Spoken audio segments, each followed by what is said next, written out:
Quakerism needs new people. I believe that.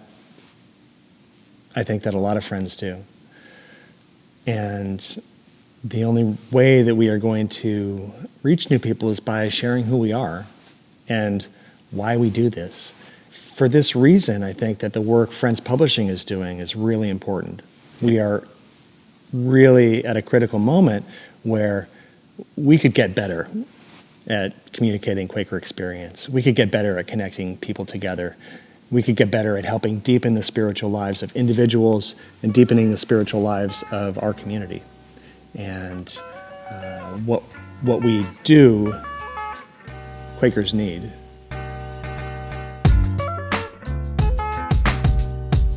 I'm Gabriel Erie.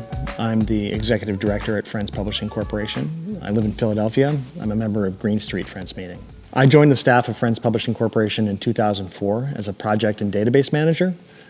I had been an English major in college. I'd worked in college newspapers, really interested in the media. I've been Quaker almost all my life. My parents found Friends in the early 80s when I was a few years old.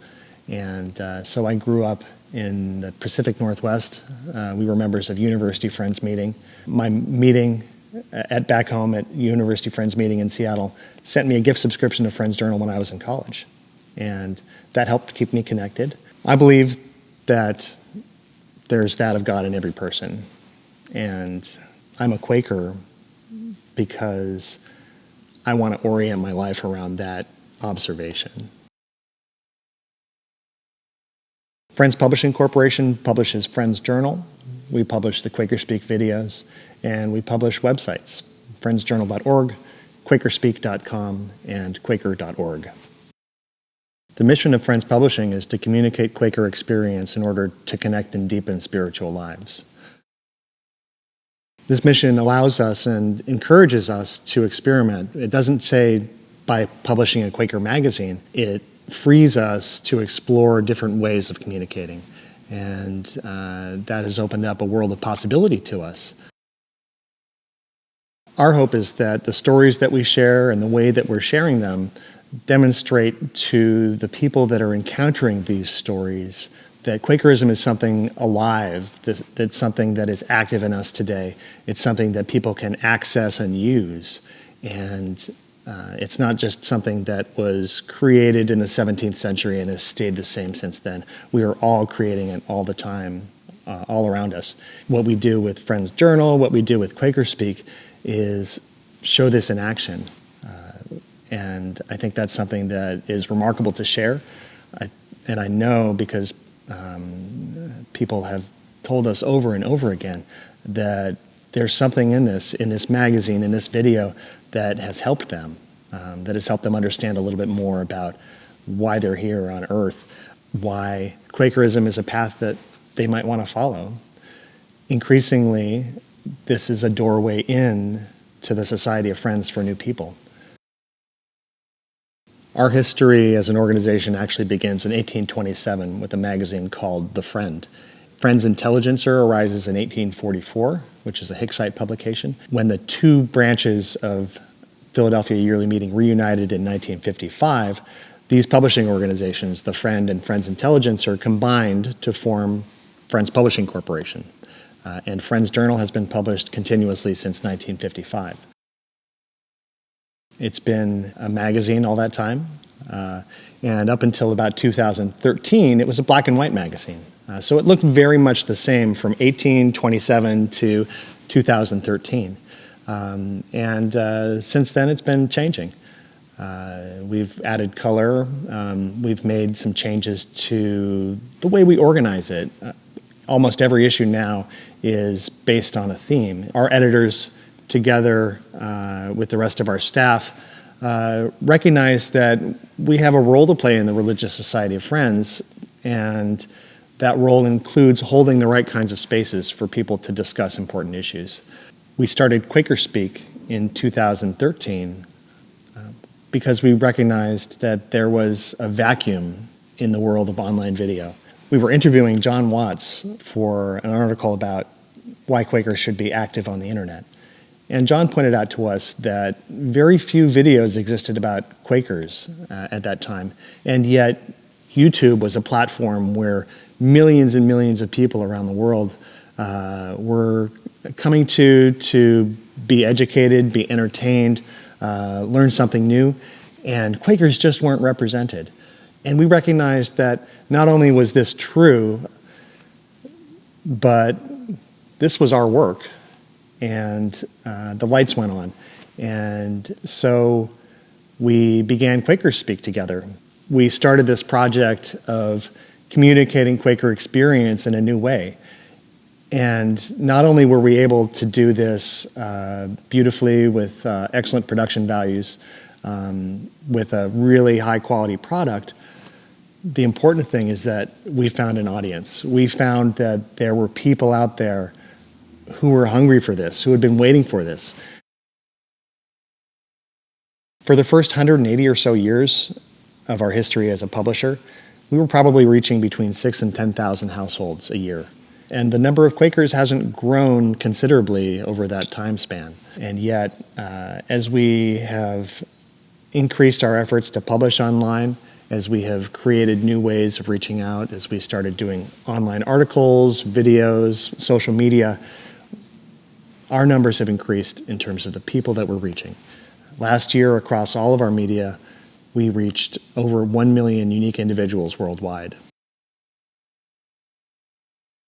When you think that there are only about 400,000 Quakers worldwide, this represents that we are reaching far beyond the groups of folks that you would normally think of as your core audience.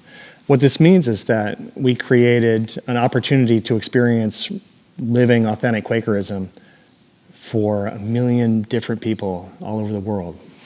This means that we're at the beginning stages, we hope, of a relationship with a great, great many people, many of whom are not Quaker yet, many of whom are looking for something that they might find in a Quaker meeting. And for us to be a tool for them, a resource for them at that stage where they're learning, where they're seeking to connect, that's what's exciting to me, that's what's important, and that's what I want to build on with our work at Friends Publishing. For 180 or so years, it was just fine for Friends Journal to be just a magazine.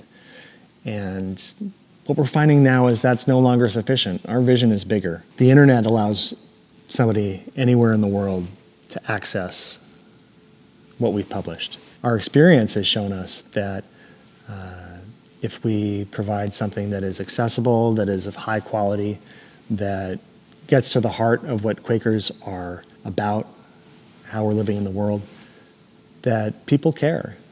People will read, people will watch.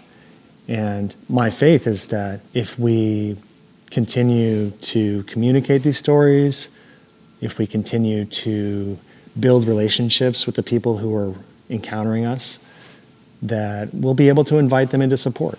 We'll be able to invite them to further connection. That means financial support for this organization, but more importantly, that means personal connections with Quaker communities. Our vision is not just of connecting existing friends together, but of opening up Quakerism to more and more people, to showing them what it is, to inviting them to engage with us, to engage with each other. What we need to do is to reorient our business around that fact and around that opportunity. To become what Quakers need from us, to become what the world needs from Friends Publishing Corporation, is going to take resources we don't have yet. That's why we're embarking on this campaign. The Beacon campaign is an opportunity for friends everywhere to participate in helping us to build Friends Publishing into a beacon of Quaker faith and experience in the world. The financial goal of the Beacon campaign is to raise $2.75 million for the organization to build a better future. $2 million of that goal is to create a new endowment to provide a steady stream of income to support all of the work that we're doing as the ground beneath us keeps shifting, as technologies change, as we seek to reach new people. The other $750,000 of our financial goal will help us to put into place the systems that will allow us to invite more and more people into financial support of the organization. We know that there are hundreds of thousands of people coming into contact with what we've created, and we need to give them the right opportunities to understand that whichever way they're plugging in, that's just a piece of what this organization is doing. And we need to give them the right opportunities to support it. Shifting the business is going to take investment in creating a better experience for those who are encountering us online. So far, we've raised over $1.5 million in gifts and pledges to the Beacon campaign, and now we need your help. We're asking friends everywhere to consider making a personally significant gift to support this work. So I hope you'll join us in supporting the Beacon campaign and helping us to build that beacon of Quaker faith and experience in the world. The work we're doing is an investment in the future of Friends. We know that there are new Quakers today because of the work that we do. Increasingly, Quakers Speak and Friends Journal articles are one of the first things that many people encounter that shepherd them through the doors of a Quaker meeting. In 20, 30, 40 years, there will be elders on our benches who first found Quakers because of an encounter with Friends Journal, because of a Quaker Speak video. We are creating many doorways into our society, and that's something worth investing in.